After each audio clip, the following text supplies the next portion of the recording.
This episode is brought to you by Vital Farms. Isn't it bullshit to have to question where your food comes from? At Vital Farms, you can trace your pasture-raised eggs all the way back to the source, the pasture. On the side of each pasture-raised carton of eggs, you'll find the name of the farm where your eggs were laid. And when you look the farm up on their website, you'll get a peek at all the sunshine, fresh air, and open space the hens enjoy. Learn more and find out where to buy them at vitalfarms.com. Vital Farms, keeping it bullshit-free. Welcome to the HCI family of podcasts.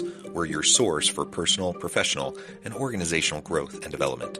We share our own original research, explore industry trends, and interview executives and thought leaders from across the globe. Join us for practitioner-oriented content around all things leadership, HR, talent management, organizational development, and change management.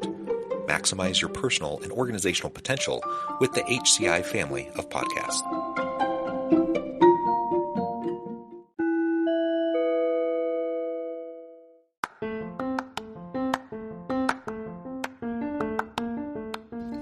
Welcome to the podcast. In this podcast episode, I talk with Raine Mahdi about the benefits of nearshoring and key steps to take for organizational leaders.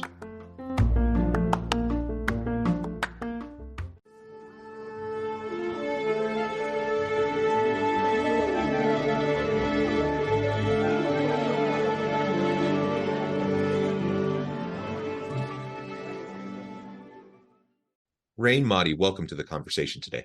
Thanks, man. It is a pleasure to be with you. You're joining us from San Diego area of California. I'm south of Salt Lake City in Utah.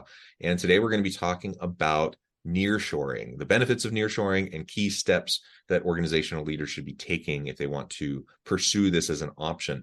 This is a really interesting topic to me. One, admittedly, I don't know quite as much about as some of the topics I typically explore with guests on the show. So I really appreciate you taking the time out of your busy schedule to meet with me, have this conversation, share your insights, and I think it'll be eye-opening to everyone today. As we get started, I wanted to share Raine's bio with everybody. Raine Mahdi is a lifelong entrepreneur from San Diego with deep experience in sales, business development, and product sourcing. He's currently focused on building zipfox.com, the world's first global B2B product sourcing platform, and establishing new global norms for trade and hiring.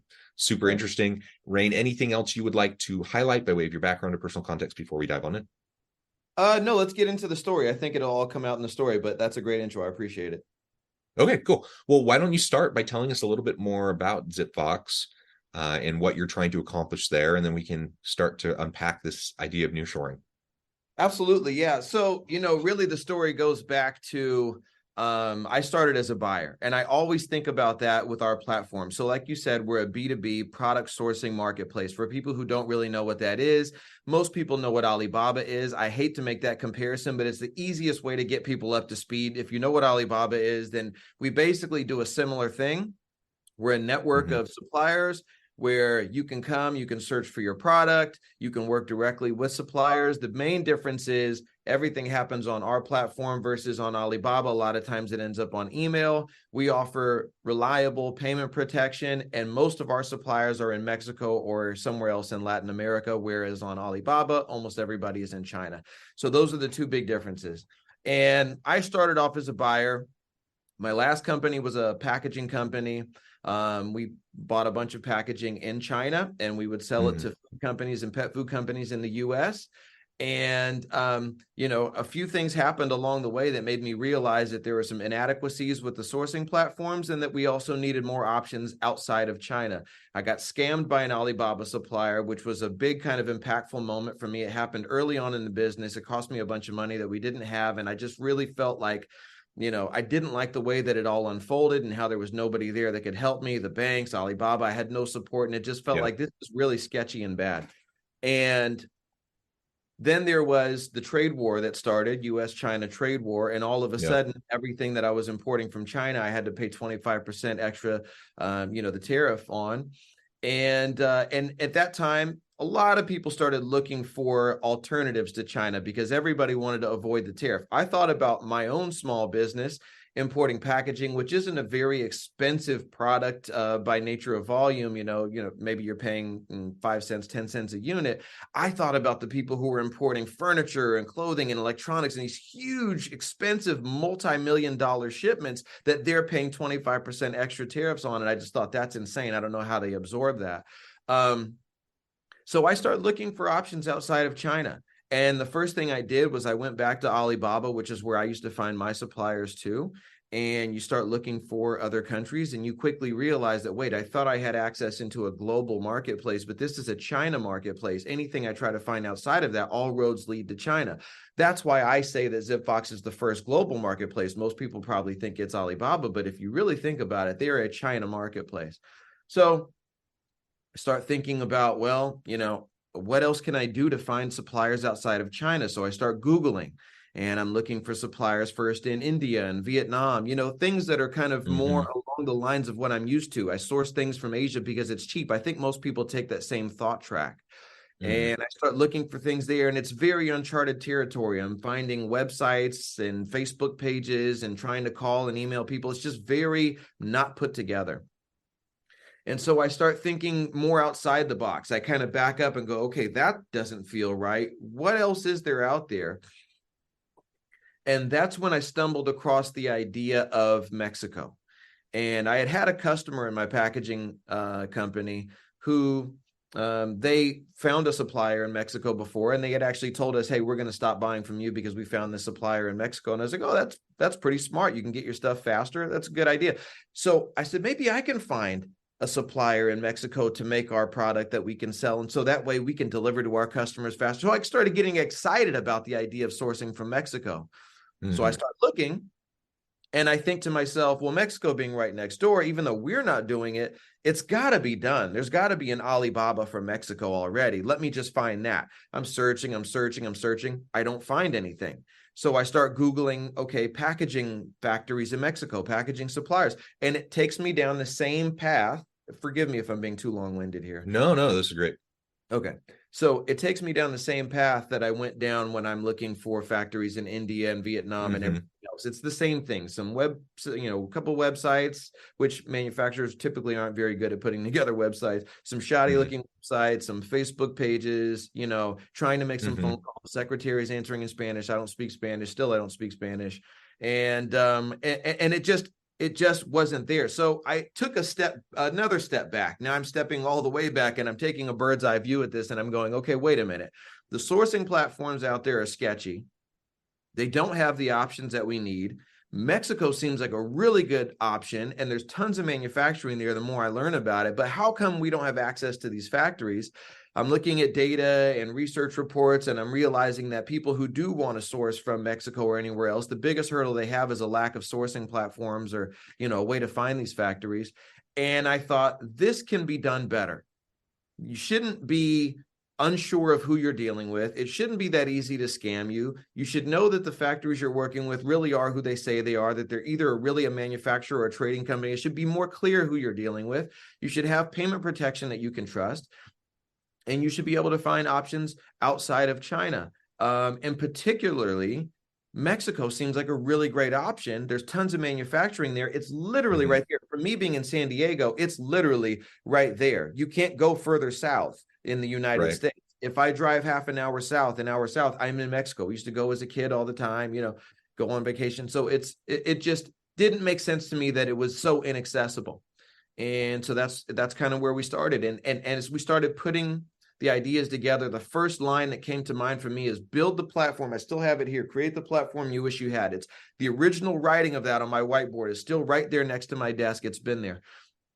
And that has been my kind of guiding light along the way, is like, create what I wish I had. What would have saved me from being ripped off and scammed? How do I wish the order process worked on the platform? How do I wish payment protection was? What options do I wish I had there? How would I have liked to search? So it really has helped me building this platform from the perspective of being a buyer first versus just saying, hey, there should be, a place where you can source from Mexico. Let's just build that. So yeah, I guess in a nutshell, that's it. And from there, we just built and built. And then when I got to a point where I said, okay, we're ready to at least do a soft launch and release this thing into the world, I sold my packaging company so that I could focus all of my attention and energy on this. And we've been off and running ever since. Yeah, well, that's really cool. And this notion of nearshoring, contrasting that with offshoring, right? Right. I love the idea, and you're right. I think a lot of people, they immediately, their minds jump to Southeast Asia Right. for cheap labor for these markets, etc. But why not? I mean, there are so many other potential markets and producers and suppliers much closer to where we're at here in the continental United States for sure. To maybe talk us through a little bit more the benefits you've seen of nearshoring as you've been creating ZipFox. Yeah, it's a great question. So first thing I'll touch on is, I guess, the cost, since you brought it up. When you think about, Southeast, and when you think about where you can get cheap goods in the world, your mind first points to China, slash Southeast Asia, as you said. Mm-hmm, And that's true. You can definitely find some of the cheapest goods there. However, you have to look at costs in their entirety, everything that you build into a cost, your delivery time, your cost of delivery, the tariffs or taxes, import taxes, and risk, if you want to count that, but we can call that separate for now and just think about hard costs. The cost of labor, a lot of people don't know this, is actually cheaper in Mexico than it is in China. China's labor cost has been climbing as their middle class is growing, as more money has been coming in, as they've been building up their economy. And that's one of the reasons why you'll find these days a lot of Chinese manufacturers and factories and companies trying to move and set up a satellite location in Mexico, because they also want to capitalize on the cheaper labor that you can find in Mexico. And this trend in nearshoring, they don't want to get left behind. And so a lot of people are saying, hey, that's where it's going next. We need to be there. So one of the benefits is the cheaper labor cost. One of the huge benefits that you'll find is the delivery time, right? Mm-hmm. So if you've got lead time and delivery time, and a lot of people don't know the difference there unless they work in, sourcing or they source products. So lead time is how long it takes the factory to make the product, and so it's ready to ship. And then delivery time is the time from when the factory has finished the product until it actually ships to your door, right? So you got lead time, delivery time. Lead times may be similar in Mexico and in China. Maybe it takes 25 days to make X product, whatever that is. From there, though, is where you see the big difference. So to ship from China to the US, if you're shipping to the West Coast, like right on the coast, LA, San Diego, you're looking at about 4 weeks, a week in customs, 2 weeks in, on the water, and then another week in customs and delivery. So about 4 weeks, could be longer, just depends on what's going on. If there's port congestion, could be whatever, you never know. But typically 4 weeks. If you're going to the Midwest or the East Coast, it could be more like 7 weeks. Down in Georgia, Florida, it takes longer because they go all the way around and come down. So, or take train, maybe has to like come on land and then take the train. So 4 to 7 weeks. Shipping from almost anywhere in Mexico to anywhere in the US, it's like 5 to 10 days. So you're talking about 5 to 10 days versus, basically, like I say sometimes, 5 to 10 days versus 5 to 10 weeks. So you're saving a month plus on delivery time. Now that means a lot. I can take from my packaging company that I had, where so many times we had clients that would pay for rush shipments, air freight, basically. If they needed their product sooner. And they might pay thousands. I've seen people pay $10,000 for an air freight shipment. That's so much money, and it adds to your landed cost, right? I've seen people pay more for air shipping than they paid for the product itself. And so for a lot of people, time is more important than money. If you're in an industry like, think about clothing. Let's say there's a trend that something funny has happened and you're making a t-shirt. Just an easy example. If it takes you a month and a half to get that, you may completely miss the trend by the time the goods land, right? Versus if you can get it in 5 days, not only might you capture that trend, but you might actually be able to do a second run and a third run into that trend before it dies. So that's really important. The other cool thing about having a fast lead or fast delivery time is there's less of a strain on your cash flow. That's one of the hidden benefits that a lot of people don't really realize when they take it for face value. Sure, I get my product faster, I can deliver faster, that's great.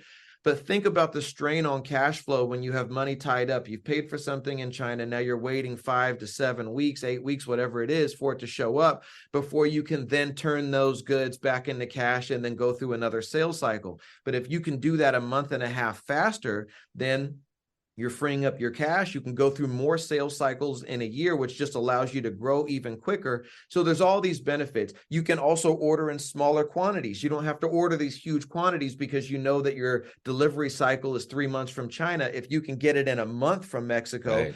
you don't have to warehouse as much. You don't have to buy as much at once. So there's all these huge benefits that are linked to that faster delivery time, aside from just, the convenience of it or being to deliver it to your customer faster. So all those things. And then you've got the expertise in manufacturing. Mexico, even by myself, honestly, has been overlooked for such a long time.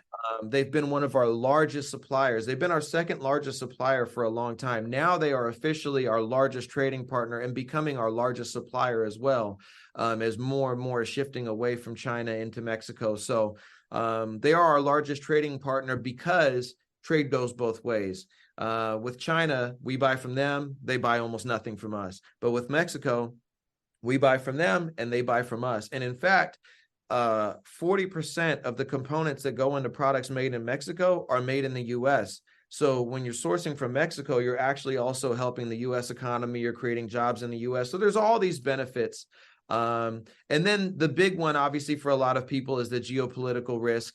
You never know what the next dot plot is in this timeline between U.S. and China, that relationship, where things are going. We're already in a trade war. There are still people paying 25% tariffs every day, silently suffering from that, and they've just kind of stopped having a voice. It's not a headline anymore, but it's still happening. And if there's any escalation of the tension between U.S. and China, what's the next thing that's going to happen? It's going to be an economical war before they would ever consider going to an actual, physical boots on the ground war, because that would be really terrible. So the first strike is always going to be, 25% tariffs, now 50%, or sanctions. So you have to worry about this disruption in the supply chain, or you have to worry about just an increase in your costs in that way. You have almost no risk of that happening with Mexico because we have a free trade agreement and we're right next door. And so you're not going to, you're going to do everything you can to avoid having tension with somebody who's right next door to you. So we have this great free trade agreement between the U.S., Mexico, and Canada, the USMCA. And so you don't have to pay for, you don't have tariffs, you don't have duties on most products. So there's all those things. I'm probably even forgetting some, but there's so many benefits that I've figured out about sourcing from Mexico in comparison to China. Yeah, and whether we're talking about nearshoring or offshoring, from a human capital perspective, that's a tool, that's a strategy that's been used for a long time, right? And as we gained access in a interconnected globalized world to cheaper labor in other parts of the world, it became more and more common to do more and more offshoring. And obviously there's pros and cons to it.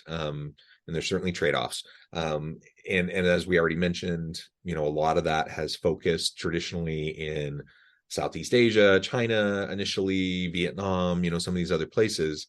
Let's talk a little bit more about the human capital component of having, of sourcing from a neighbor like Mexico or other countries in South America that are geographically closer. Like you said, we geopolitically, it's easier, safer. It's the potential for supply chain disruptions is lower. Just think back to the pandemic and all the supply chain disruptions that happened during that time. It wasn't a war, but it certainly caused a lot of disruption. And so, as we think about those components, in addition to labor shortages that we have in the U.S., we don't have enough skilled people doing the jobs that need to be done. Maybe other thoughts on like leveraging the labor markets and the human capital of our neighbors as a strategy for U.S. based businesses who may have traditionally thought about just sending things off to China or Southeast Asia. Yeah, absolutely. One of the big benefits that people speak about with China is just the massive labor force that they have. which is true. I mean, it's unparalleled. And one of the things that people actually comment on in Mexico is the shortage of labor, as all these new companies are coming in, setting up factories, Chinese companies, US companies, companies around the world setting up their operations in Mexico and tapping the remaining talent. They already have kind of low unemployment there now. Yeah. But there's a lot of skilled labor there. At the moment, it's not a bottleneck. I think what we're trying to do is see into the future that it could become a bottleneck at some point, but it's not right now. More and more people are becoming skilled as new factories, new companies are coming in and training up unskilled laborers into skilled laborers. So I think there will be this kind of shift in, like, the labor pool is there. However, where is that labor focus now? In other areas, maybe service and things like that, because it's been mostly a tourism kind of economy. Yeah. So I think you're going to find a lot of people coming out of the tourism industry, out of the service industry in Mexico, and going into the manufacturing industry, because there's going to be bigger and better opportunity there. And so that's where I think you're going to find it. The labor is already skilled. You've had huge companies like Toyota, GM, Ford, and Sony, and all these people down there training up their workers and operating there for a long, long time. The big multinationals have known about the power and the benefit of Mexico, and they've been basically down there producing things with low-cost labor and shipping them back to the US for 30 years. So it's really the rest of the world just kind of catching up and getting up to speed on that. But on that note, I guess I would say that, like, we have focused on Mexico, on Central and South America as our first stop in building ZipFox, because we see the most immediate benefit to US businesses. Being able to capitalize on USMCA, all the manufacturing that already exists there. But there is Mexico. There's manufacturing around the world, right? And that's why we call ourselves a global marketplace, because if we just set up with Mexico, then we'd be no different than Alibaba. We would just be, we really see the big opportunity long term in bringing all manufacturing around the world online, from Asia, from Europe. You've got, Swiss and German manufacturing that's unparalleled in their precision. And you've got all these things around the world that exist, this capacity that exists. Even in Africa, you've got manufacturers in Egypt and in South Africa and all these places. And just like there's a proximity benefit of Mexico to US, you've got a proximity benefit other places to other places. Like Egypt is very, very close to Europe. And so for them, is Mexico going to be a great benefit in terms of proximity? No, absolutely not, right? So the same thing, you can't have the same solution for every problem. So what we really see is, in terms of just kind of the human capital, is the global human capital. If we can create these types of, synergies between countries, if we can create accessibilities, if we can allow manufacturers around the world to be able to tap into the global market, and buyers around the world to be able to tap into the manufacturing that exists everywhere, that's where the real value lies. And that's the thing that I'm the most excited about. Again, thinking about this through the eyes of a buyer, if I was to search for, whatever I'm looking for, let's say, hooded sweatshirt that I'm wearing, if I was to search for that on ZipFox and be able to then filter by what matters the most to me. If it's cost, maybe we show you factories in a certain area. If it's delivery time, maybe we show you factories in a different area. Maybe it's some sort of, social or environmental impact, and then we show you certain manufacturers that have that, that capability. And so that's where I think the real power lies. It's, to me, very funny that in 2023, after how many years of the internet, somebody's finally putting together a global marketplace. You would have almost thought that, like, that's the first thing you would do. Hey, we have access to everybody in the world. Let's sell things to each other. You would think that's like the first thing you would do. So it, to me, is a little bit strange that here I am and my team building this thing for the first time, that there is no global marketplace out there. But that's really what we're doing. And so when I think about human capital, it reminds me again that, like, look, the solution isn't now let's pour everything into Mexico and then have all our eggs in one basket again. Let's really kind of diversify. Let's connect the entire world. And then you don't have a human capital or capacity problem ever again. Yeah, I love it. So I note the time. I'm going to have to let you go in just a minute, but maybe as we wrap things up, what's maybe one of the first 1 or 2 steps that organizational leaders should do as they're starting to contemplate whether this is something they want to pursue?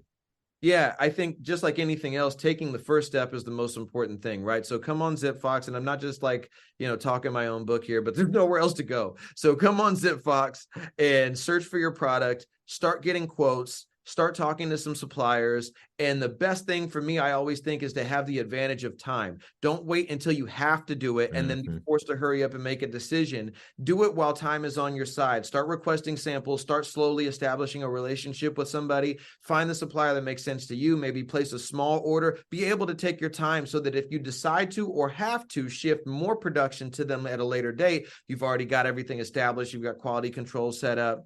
You're not doing it in a pinch. Nobody wants to make a huge decision like that in a pinch. But if the headline comes out tomorrow, China just bombed Taiwan, we're raising the tariffs from 25 to 75%, all of a sudden you're in this situation where you have to move everything immediately. And then you're like, oh, on ZipFox. And then this bottleneck issue that could be coming down the road with the capacity in Mexico starts to really become an issue because everybody's trying to lock down production time. And now you can't find a supplier. You don't have access to the really great suppliers. You have to take what's left. So that's my advice, is get started early. Yeah, well said. Raine, this has just been a really fun conversation. Thanks, I man. encourage the audience to reach out, get connected, find out more about what Raine and his team at ZipFox can do for you. And as always, I hope everyone can stay healthy and safe, that you can find meaning and purpose at work each and every day. And I hope you all have a great week. Thanks.